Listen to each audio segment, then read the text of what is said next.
Welcome. It is Verdict with Senator Ted Cruz, Ben Ferguson with you, and it's so nice to have you with us on the program today. Senator, we're going to be covering yet again the horrific flooding in Texas and get people up to date on the latest information that you have right now. Well, 5 days into it, we have 109 people who've been killed in the flooding in the hill country of Texas. There are still a significant number of people that are missing. We know of at least 27 campers and counselors that were killed at Camp Mystic. Those numbers may grow. The 109 is likely to grow. And I have to say, just having spent all day yesterday on the ground in the hill country, the devastation, I got to tell you, as bad as you think it is, it's worse.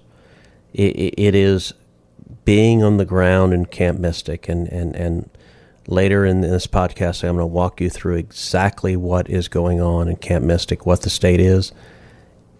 It is the most horrific thing I've ever seen, and it is. Look, I got to say, the whole state of Texas, we are grieving, we are mourning, but the whole country is mourning. Everyone, particularly anyone who's a parent. Yeah. The nightmare of losing your child to this kind of disaster. Going from joy and celebration, dropping your kid off at summer camp to have an incredible experience, to just days later being swept away by floodwaters. It is horrific, and we're hurting. We're hurting right now. No doubt about it. We're going to give you that update on exactly where we are now in just a moment. I realize there are many choices when it comes to who you choose for your cell phone service, and there are new ones popping up literally all the time. But here's the truth. There's only one that boldly stands in the gap for every American that believes that freedom is worth fighting for. And that company is Patriot Mobile. For more than 12 years now, Patriot Mobile has been on the front lines fighting our fighting for our God-given rights and freedoms, while also providing you exceptional nationwide cell phone service with access to all three of the main networks in the country. Don't just take my word for it. Ask the hundreds of thousands of Americans who made the switch and are now supporting causes they believe in simply by joining Patriot Mobile. Now, switching is easier than ever. You can literally activate in minutes from the comfort of your own home. And you get to keep your same cell phone number you have now. You get to keep your same phone, or you can upgrade to a new one. And every time you make a call, and every time you send a text, and every time you pay your bill, at no extra cost to you, they give back to organizations that support our First and our Second Amendment rights, protect the rights of unborn children, and give to our veterans and our wounded warriors. So check out Patriot Mobile. Patriot Mobile's all U.S.-based support team is standing by to take your call and make the switch easy. So go to patriotmobile.com/verdict. That's patriotmobile.com/verdict. And if you use the promo code VERDICT, you're going to get a free month of service on us. patriotmobile.com/verdict or 972-PATRIOT. That's 972-PATRIOT, and make the switch today. So, Senator, we've had a lot that's happened since we put out that podcast yesterday. Usually we publish this show on Monday, Wednesday, and Friday. I know many are tuning in this morning that may have missed part of that. And we're going to talk about and play some of that for you in a moment. But catch us up to the latest briefings you've received in the last 24 hours. Well, look, I want to read you a story that was published in the Wall Street Journal. And it was entitled, "A Texas Dad Tried to Kayak to His Daughters. The Girls Texted, 'I love you.'" And the story focuses on the Harbor family that spent the holiday at a cabin they owned at Casa Bonita Cabin Community near Hunt, Texas. Around 3:30 a.m. on Friday, R.J. Harbor was awakened by pounding rain, thunder, and lightning. Hours earlier, he'd received flash flood warnings for other areas, but not where he was staying. R.J., who was a 45-year-old father and a Dallas lawyer who'd been vacationing and going to summer camp in this area his whole life, thought the river might rise a little. He wanted to check on his two young daughters, 11-year-old Brooke and 13-year-old Blair. The girls were staying in a borrowed cabin closer to the river with their grandparents, Mike and Charlene Harbor. R.J. said he thought he would also clear away a kayak and some fishing gear he was keeping by the river. He put his foot down on the floor of his cabin and felt about 4 inches of water. R.J. turned to his wife, who was laying in bed beside him, Also awake, he told her, "Annie, the cabin's flooding."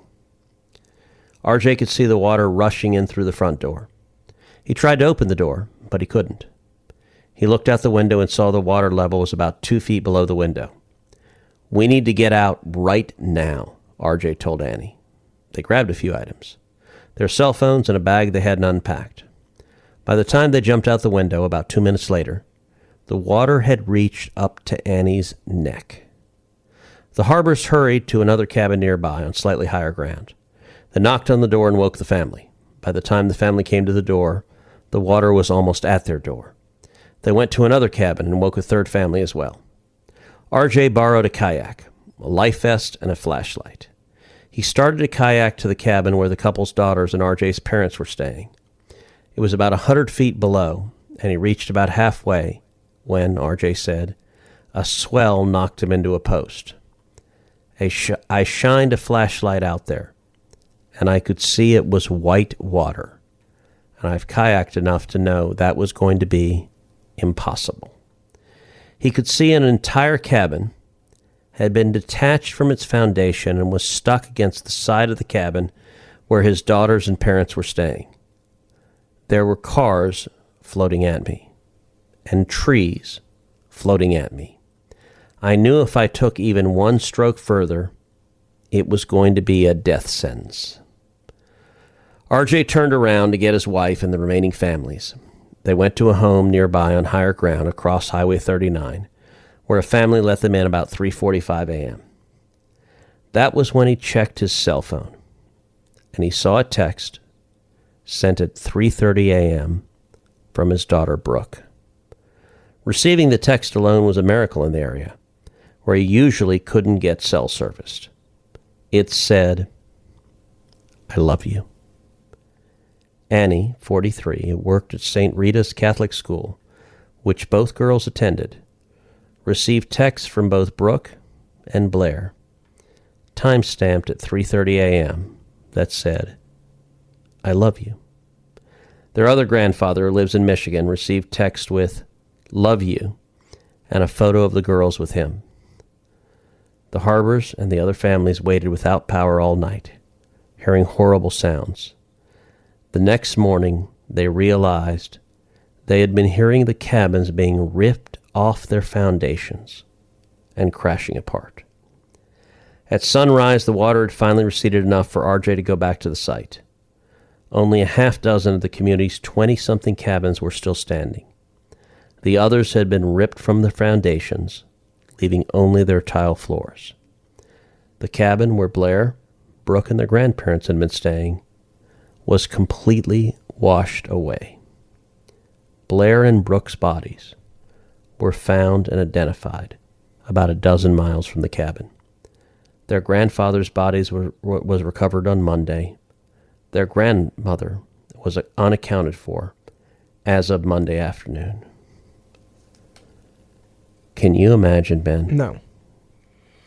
The last thing you hear from your child is a text, "I love you," as the cabin they're in is swept into the river and they're on their way to their death. This happened over and over and over again that night. It is another reminder of just how quick things happen. It's a reminder of just how unprecedented this type of flooding was. It's a reminder, I think, to those trying to politicize this, how much this should never have been politicized, and try to turn this into a talking point for politics, because, as I said yesterday, there's no one that was involved in this in those moments was thinking about if you're a Republican or Democrat or rich or poor. No, pray for Texas. Pray for these parents. Pray for these moms and dads. Pray for these grandparents. Pray for these brothers and sisters. The agony, the pain, it is unreal, and we have Texans and Americans hurting tonight. Amen to that. We do know that President Trump is planning on coming down to Texas, and I think there's a lot of people that are going to want to see their president, their commander-in-chief, down in Texas. The White House has said that they're going to be there, and that's going to help, I think, with certainly some of the healing as well. Absolutely. I'm very glad the president is coming. It's the right thing to do. I want to go back to what many of you may have missed yesterday. Senator Cruz was down in the center, the epicenter of where everything happened. And for many of you, you may have missed it. What was said about that time down there on Monday and the time that was spent and the stories that were told and the families that were there.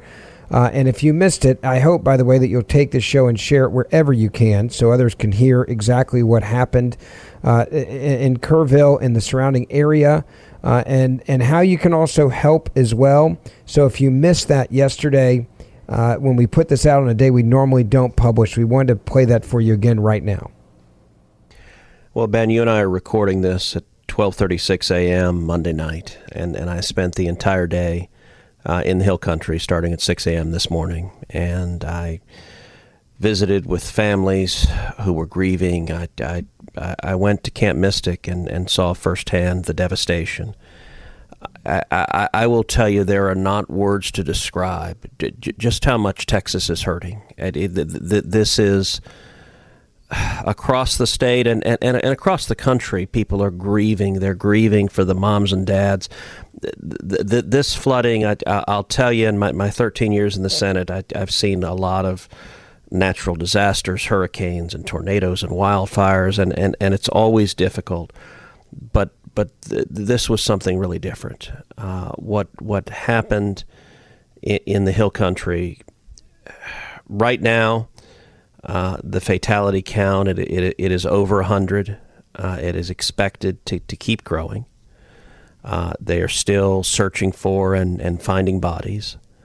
Right now, Camp Mystic, we know of 27 kids and counselors who lost their lives in the flooding. There are an additional 10 more girls and one more counselor who are missing. And so there are search and rescue teams that are searching for them right now. Obviously, every hour, every day that goes by, the odds of a happy outcome go down. But we are certainly praying that those 11 girls are found safe and sound. You know, I want to tell folks a little bit about what has happened on the ground and where this is. So if you're not from Texas, the Hill Country is in central Texas. It's the central part of the state, and it is, I think, the most beautiful part of the state, and I think most Texans agree with that. There are rolling hills. There are beautiful rivers, and in particular Kerr County,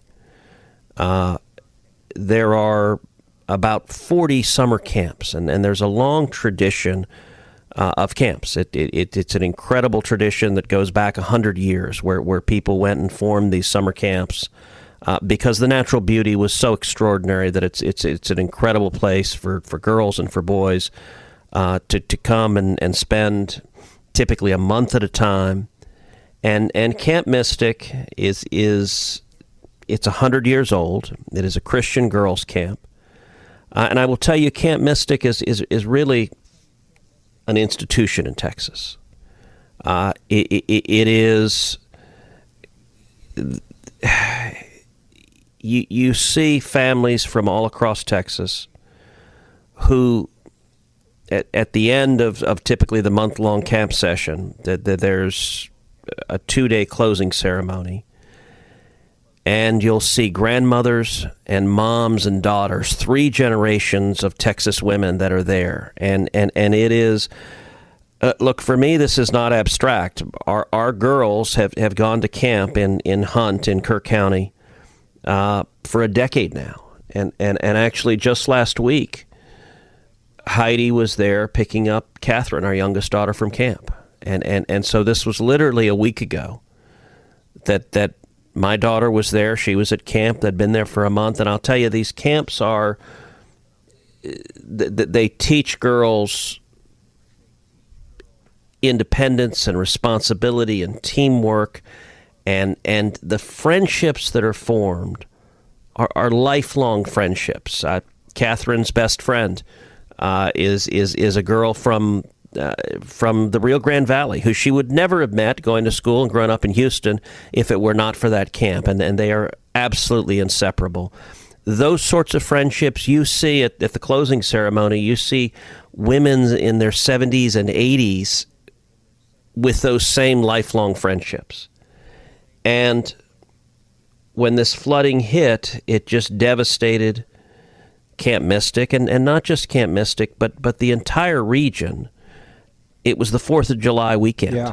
And so you had thousands of people there celebrating by the riverbanks. And the Guadalupe River is this beautiful river that I have floated on and swam in dozens of times. It's a gorgeous river. It's wonderful. People love to swim in it, vacation in it, canoe in it. And no, it's part of just the summers in Texas and for people like you mentioned that are outside Texas, floating the river is just so much fun because you get, I mean, these basically, they used to be back in the day, the inner tubes of tires. You get these floats now, and you float with your best friends. I have a friend that actually met his future wife floating the Guadalupe River. I mean, it's just a community. It's a slow float. It's very safe. It is something that you do. We've stayed on that river before. We floated it, as you mentioned, countless times. And on the 4th of July, a lot of people go down there camping. You camp close to the river. You bring your RV, and you do that. And that's what people were doing. As you mentioned, it was a 4th of July weekend. Well, and you mentioned RVs. The flooding, there were many RVs that were just swept into the river, and we don't have a count. So I started this morning by meeting with the mayor and the county judge and the county commissioners and Texas DPS and the sheriff, and just getting a report from on the ground. And one of the challenging things, we have over 100 confirmed fatalities. There are a number of bodies that have been discovered, both adults and kids, that have not been identified yet. And bodies that have been in the water for an extended period of time can be difficult to identify visually. And so they're doing DNA swabs. When this started happening, it was early in the morning on the 4th of July. The National Weather Service put out an emergency warning just after 1 a.m. They put out another emergency warning just after 4 a.m. And the waters rose about 30 feet in less than an hour. 30 feet is a lot for an ordinary calm river to rise suddenly. The flash flood was absolutely devastating. Now, when this was happening, within hours of the flooding occurring, I was on the phone speaking with Governor Greg Abbott. I spoke with Lieutenant Governor Dan Patrick. I spoke with Nim Kidd, who is the head of the Texas Department of Emergency Management. And I called President Trump. And I talked to President Trump on that first day. And I said, Mr. President, what is happening in Texas, this is bad. It is, all indications are this is really, really serious. There could be a lot of fatalities. Information was just starting to come in, so it was hazy. But I said this could be really, really bad. And President Trump, to his credit, he said, Ted, whatever Texas needs, the answer is yes. Whatever federal assets you need, the answer is yes. And that I passed on to the state officials, to the local officials. And I'll tell you, Ben, within hours, I was hearing from families. I was hearing from parents whose daughters were at Mystic and whose daughters were missing, and they were panicked, and they were saying, can you tell us anything? Do you have any information? And I was connecting them with the local sheriff, with emergency management. And look, you and I are both dads. It is difficult to imagine the panic, the fear, the bewilderment, everything those moms and dads were feeling as you get the news that your daughter is missing. And many of those parents just drove to Central Texas, immediately got in the car and drove. As I told you, we picked up our daughter last week from right there. Yeah.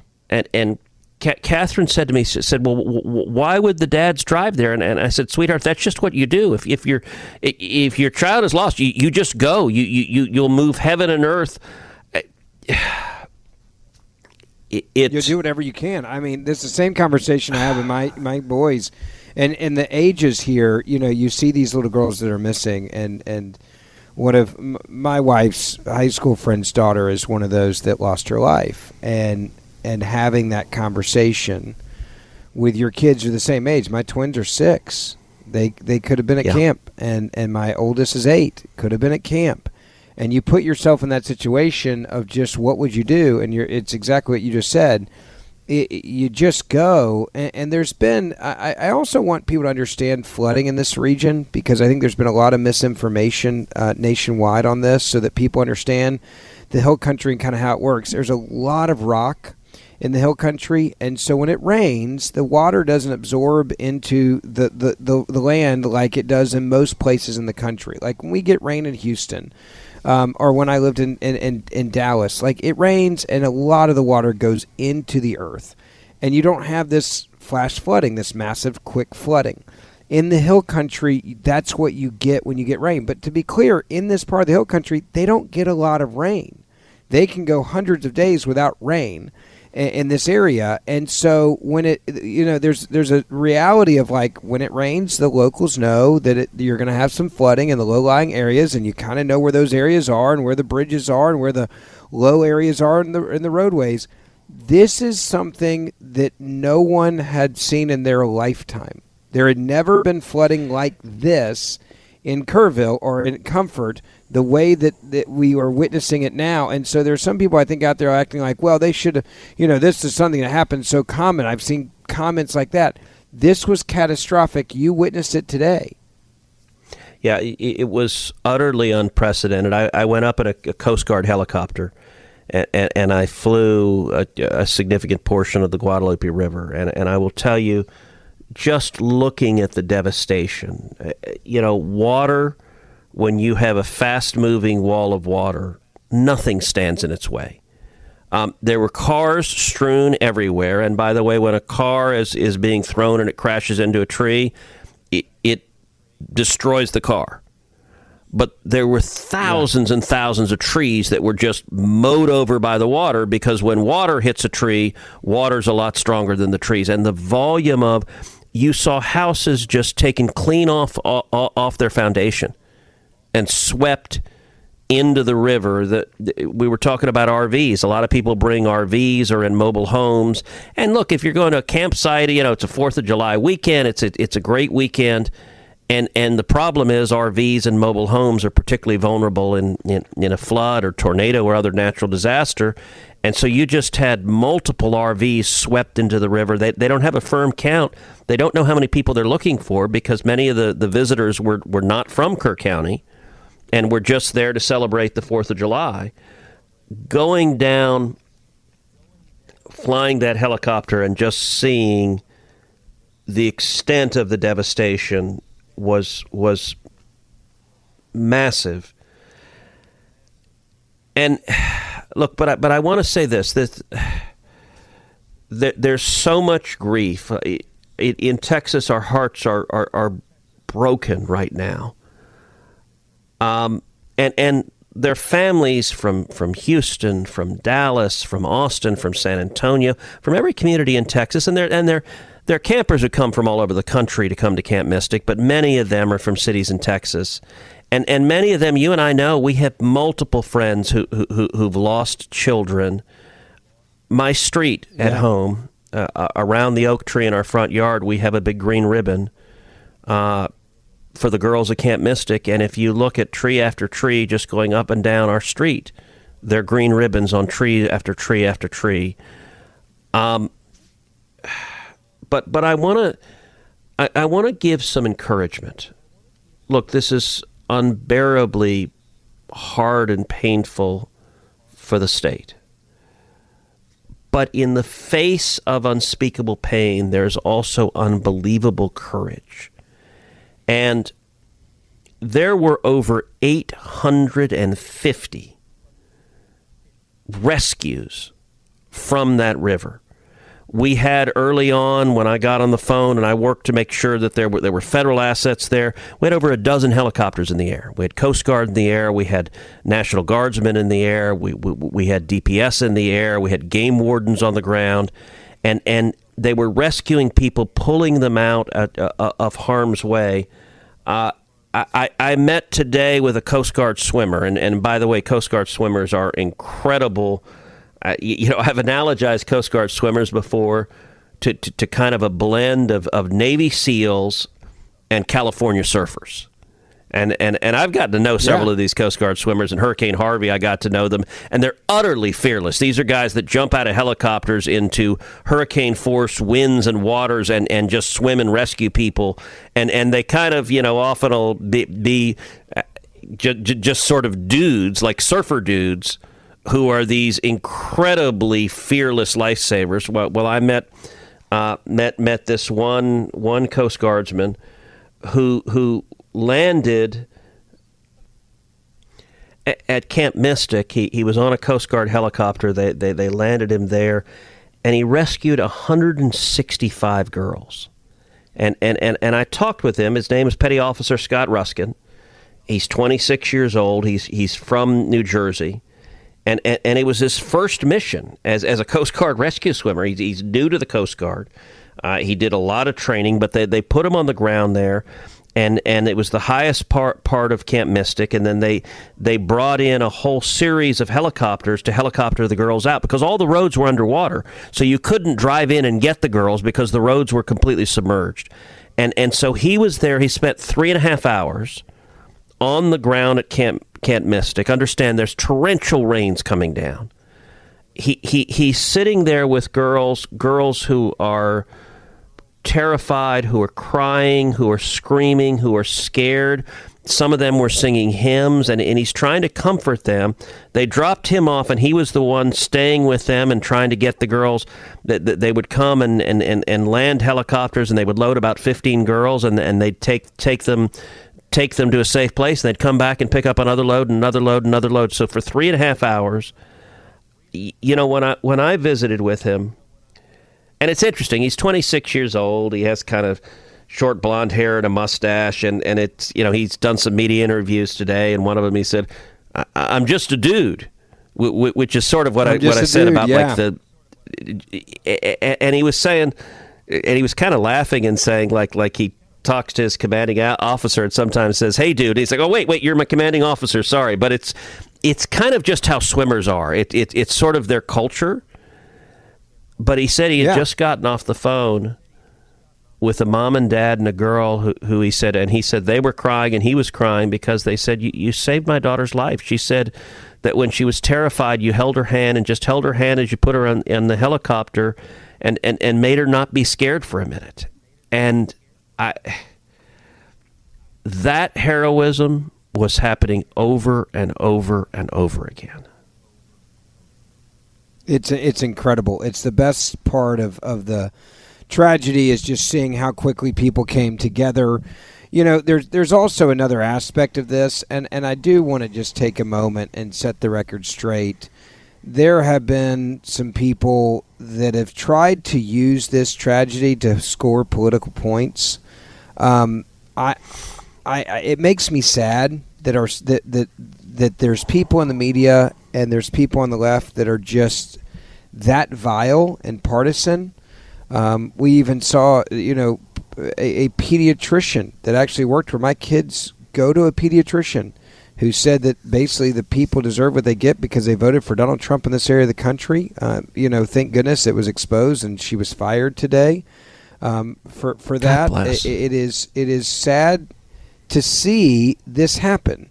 And I even called our pediatrician's office and I said, hey, like this, I need to know that if there's an on-call doctor, they're not going to give my kid bad care if they know what I do. And they said, watch our website. You'll be getting an update soon. Thank goodness they put out there that this doctor had been fired from this job as a pediatrician. And you look at these moments, and it does make you sad. But I also think we need to be clear about the record here.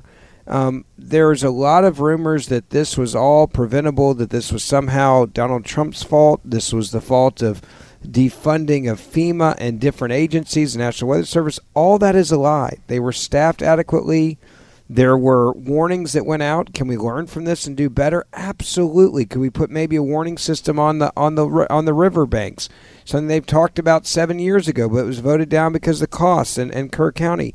These are things that we can learn from. But the partisan politics of this, and just watching people try to somehow blame Trump for this tragedy, it really makes me sad that this is still where we are in this way. When something like this happens, I wish people could just learn this isn't political.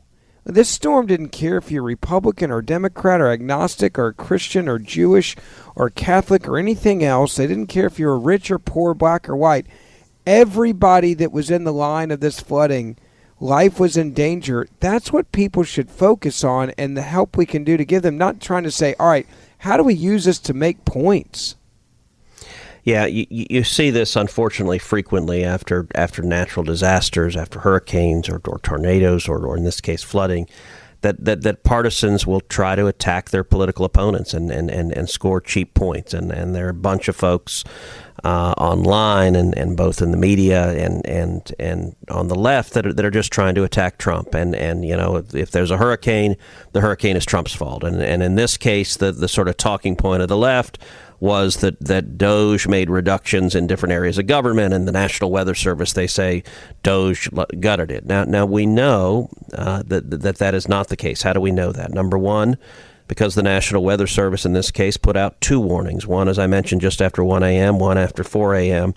That was their job. We also know the National Weather Service for this region was headquarters in New Braunfels, which is another small town not too far away from Kerrville, not too far away from Hunt.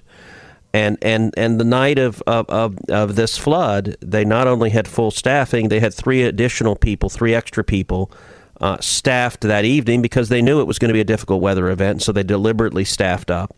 And look, I will say beyond that, the National Weather Service Union, which has been very critical of the Doge reductions, as you would expect the union to be, they publicly said that the reductions through Doge had zero impact on the National Weather Service's ability to predict what happened here. And given that they're an entity that is naturally critical of those cuts, I think that speaks volumes. Now, you know, I spent the day, I did a lot of interviews with a lot of reporters today, and many of them were saying, okay, well, and they would ask this question. Many of the reporters would say, well, isn't this all Trump's fault? And so I tried to say, look, stop politicizing a crisis that has broken the heart of our state.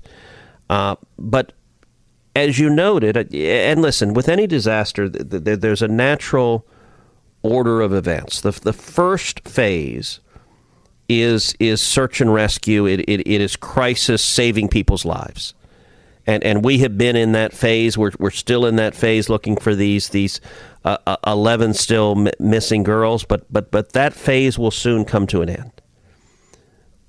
The next phase is rebuilding, and there are many people who've lost their homes, who've lost everything, and the rebuilding phase will take months. It may take years for some of these places to be rebuilt. But that's a process. That's a process that there will be local assistance and state assistance and federal assistance. At the same time, when we get through the crisis period, there will naturally be a retrospective examination of what happened, what was the exact timeline, and what could have gone better. What lessons can be learned, and we've seen that. For instance, with the many hurricanes, you know, you and I both live in Houston. If you live on the Gulf Coast, you have a lot of hurricanes. I will say, unfortunately, Texas has gotten really good with dealing with hurricanes because we have a lot of practice in it. And so we've learned lessons. We've learned how to identify the most vulnerable areas, the most vulnerable populations when a hurricane is in the Gulf, to get them out of there to try to minimize fatalities. And I think we can certainly learn lessons here. In particular, you know, you're putting out warnings at 1 a.m. and 4 a.m. Most people are sleeping at 1 a.m. and 4 a.m. And every one of us, if you and I... And they silence their phones, or they have... Yeah. And actually, with the kids at the camp, they don't have phones. We knew people... Yeah, and by the way, there was people that we knew that were in Kerrville that received the notices on their phones. They woke up to them. And they didn't get them because they were asleep. And the cell coverage, I will say, in that region is just lousy. Like every time we go for camp pickup, it's very hard to get any cell coverage at all. Just given the topography, there's not a lot of cell towers there, and it's also, you know, the campers are not allowed to have phones. And so they leave their phones at home. So it's just the counselors and adults that have phones. But look, Ben, if you and I could step in a time machine right now and go back to 2 or 3 in the morning on the 4th of July, we would run into those cabins and pull those girls out and get them out of there. Every one of us, we're just like, dear God, get them to high ground. And so it is perfectly reasonable to say, how can we improve the response from when an emergency warning gets out to make sure that it is heard? And I'll tell you, I spoke today with Lieutenant Governor Dan Patrick. The Texas legislature is coming back for special session shortly. And I suggested to him, this is something that should be on the call. The governor chooses that, but Lieutenant Governor agreed that it made sense to look at an emergency warning system along the Guadalupe River, much like we have up in the Texas Panhandle when there's a tornado. They have sirens that go off because a tornado, like a flash flood, you get very little warning. It can develop quickly. It can be devastating, and so they'll set off the alarms. I think it makes a lot of sense to consider putting in a warning system like that. So at least if you had a blaring alarm going off at 1 or 2 or 3 in the morning, it would wake the kids up and wake the counselors up and put them in a position to get the kids out of harm's way. No, I couldn't agree with you more on that one. How does that, when you look at the response moving forward, final question on this, because there are people that say, hey, we want to make sure, as you just mentioned, this never happens again. Is this a cooperation within the state of Texas with the federal government? Does the state of Texas come first? There's a lot of people that ask that question. I'd love for you to answer it. Where does that start? So it'll be at every level of government. It'll be the local level. It'll be at the state level. It'll be at the federal level. And I think at every level, we're going to have discussions about what can we do, what makes sense, how do we keep people safe. And look, this level of devastation, we've never seen anything like it. But I want to go back to some of the signs of encouragement. I met with one family today, a mom and dad, who had a young boy, a 14-year-old boy, who was at La Junta, which is another summer camp for boys. It's right down the river from Mystic, and La Junta also badly flooded, and miraculously nobody was killed. But they said their 14-year-old son was woken up about 3 in the morning, and the counselors were telling him, come help us, let's get the little boys out of harm's way. And he said they were going and getting 7 and 8 year old boys, pulling them out of their cabin and having them swim through rushing water and rescue them. And I got to tell you, this mom and dad, they were there just hugging. I was hugging them, and they had tears in their eyes, and they were just and first of all, their son was alive, so I just said, praise God. But it was, terrifying. And what I did say to the mom and dad, I said, look, this trauma, this experience will be with your son for the rest of his life. It will be with both of you for the rest of your lives.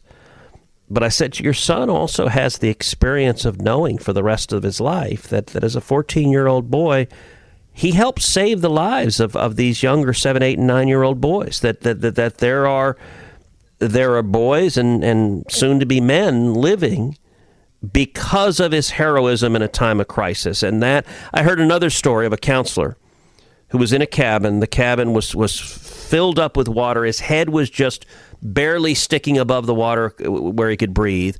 And with each hand, he was holding up a mattress with a camper on the mattress, and all 3 of them, the counselor and both campers, survived.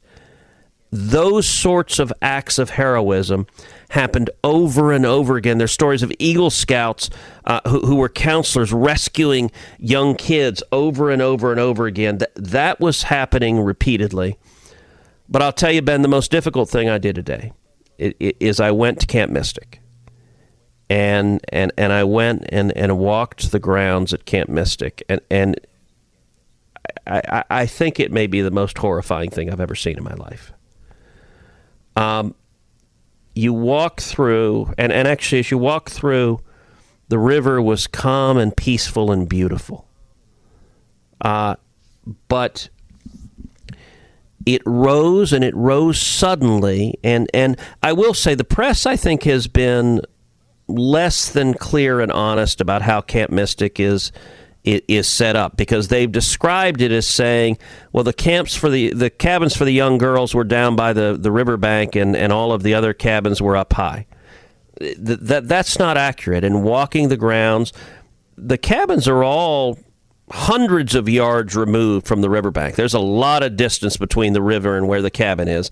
And the cabins are all about the same elevation. There's some differences, but not massive differences in elevation between the cabins at Mystic. And I was talking with one of the longtime employees there who said there had been a flood decades before, and it had gotten up. It had gotten up and crossed a little bit of the ground, and had come to sort of the foundation of one of the buildings that was not a cabin, but one of the buildings closer to the river, but it had never gotten close to the cabins.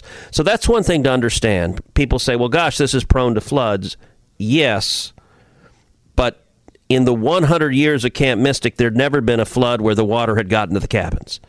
And in this case, the water was 8 feet deep in the cabins.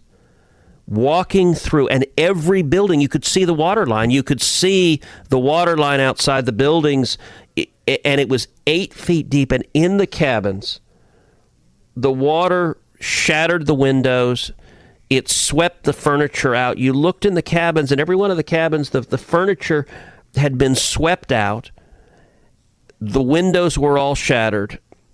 And I got to tell you, look,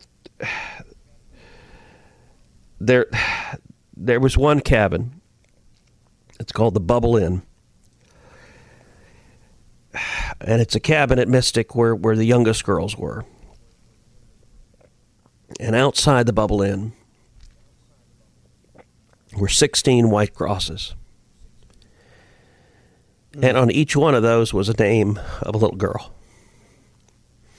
And they're names that we've read in the paper. They're names of little 7 and 8 year old girls, third graders, who lost their lives. And one of the crosses was for Dick Eastland, the camp director, who drowned trying to save the girls' lives. And he graduated from UT 50 years ago, and had spent 50 years of his life running this camp for girls. And he was in his Suburban. They showed me where he drowned. It was a couple of hundred yards from where I was standing in the river. He was trying to save the girls, and the water swept him away, and he drowned. And the 16 crosses, reading those names, 2 of those little girls go to school with my daughter. They're third graders at our school. The parents of one of those little girls lives a block away from me.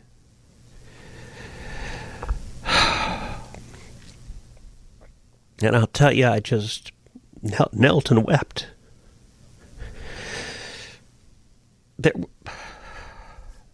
There were families there, Ben. There was a mom and dad who was kneeling in front of those crosses.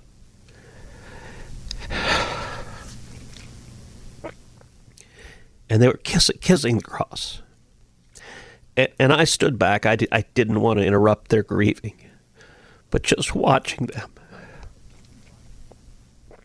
The mom came to that cabin, the Bubble Inn, and she just broke down in tears. In front of every cabin, there were the children's belongings. There were trunks. There were electric fans. There were slippers and flip-flops and Crocs. There were teddy bears. There were stuffed animals everywhere. These are little girls. And many of them have their names on them. And there were moms and dads picking through the rubble, looking for their girls' belongings. And I don't know which of those moms and dads lost a daughter. We know of 27 who were lost, and there may be more. There are 11 that are missing. And there were girls picking through the rubble. I don't know if those girls were campers themselves who had survived. I don't know if they're siblings who had lost a sibling. But everyone is walking around. Shell shock doesn't begin to describe it. They're up on the field. There was a field that was basically a parking lot for the cars of counselors. And the waters had thrown the cars on top of each other. It was like they were matchbox cars, just flipped over. You saw car after car after car stacked on each other, flipped on its side, flipped over, tossed around. The dining hall, an entire wall of the dining hall had been ripped off. They had heavy wooden tables that filled the dining hall. Every one of them had been pulled out. And the Bubble Inn, which is where a large percentage of the fatalities occurred, the water swept in and just pulled those girls out the windows.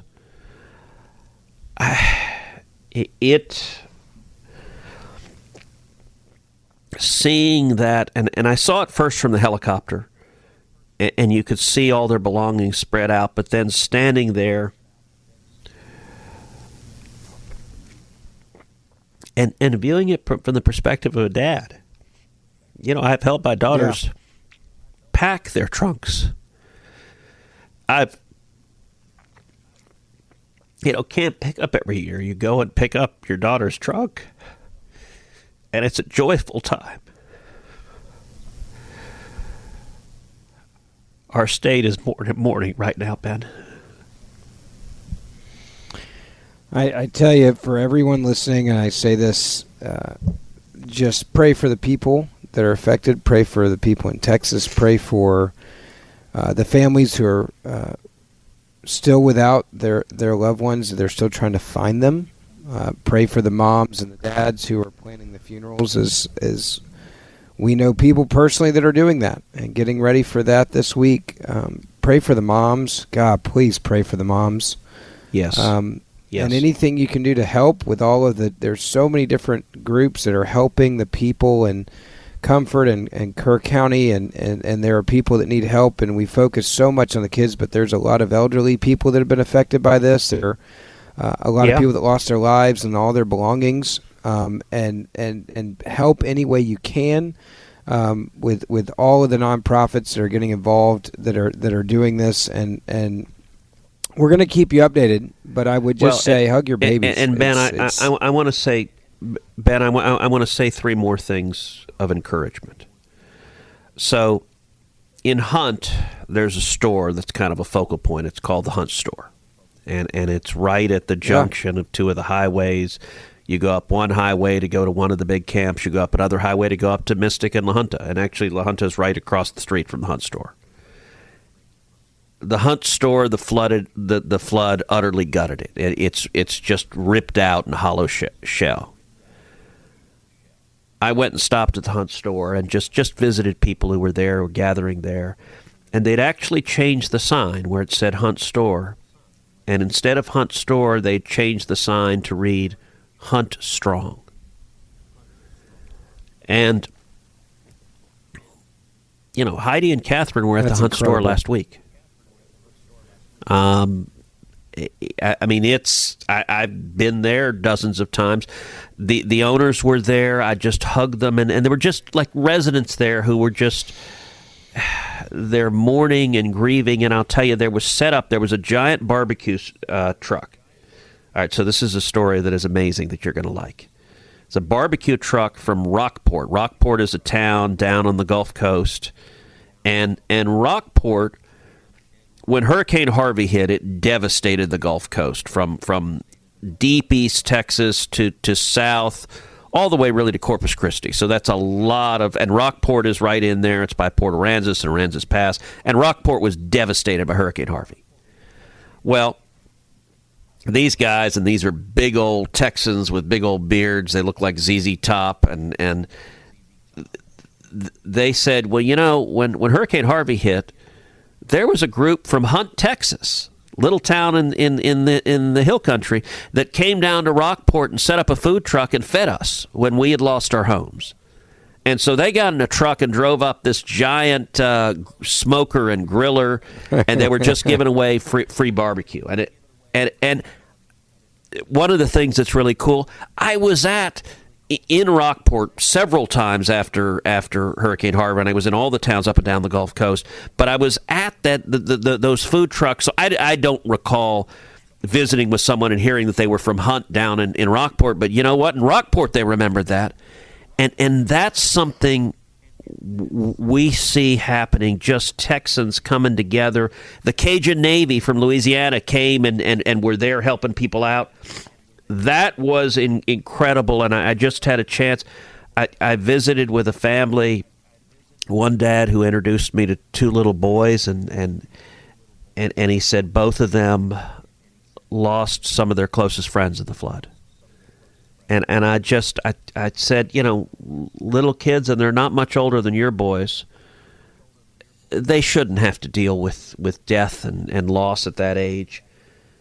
But I'll tell you, in that same parking lot at the Hunt store, there was a car that had written on the back of it a Bible verse, written in like shaving cream on the back window. And it was Isaiah 43:2 that says, "When you go through deep water, I will be with you." Amen. That is, look, you just asked folks to pray. Let me just underscore that for the moms and dads who have a yearning, gaping hole in their heart. I think there is no pain, no agony like losing a child. And nothing will ever fill that hole. That pain will never go away.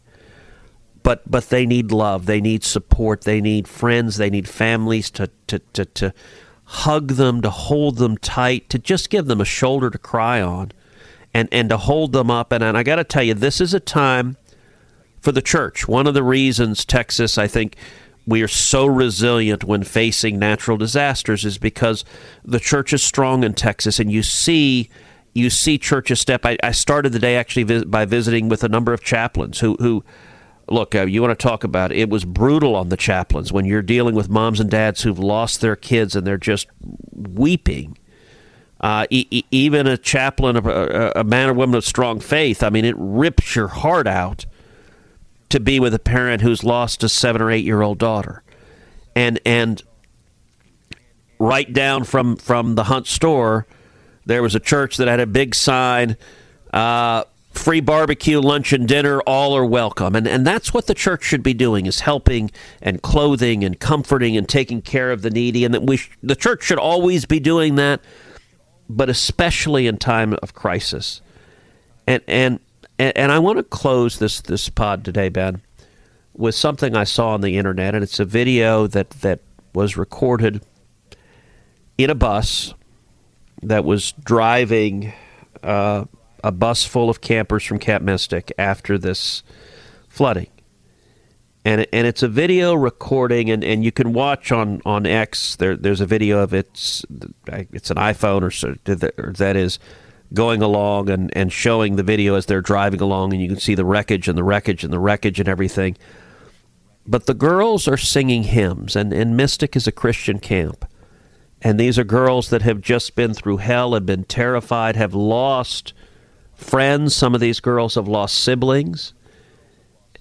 And I want to close this podcast by just listening to the voices of these girls sing. And I will tell you, I have a hard time listening to them singing without being in tears.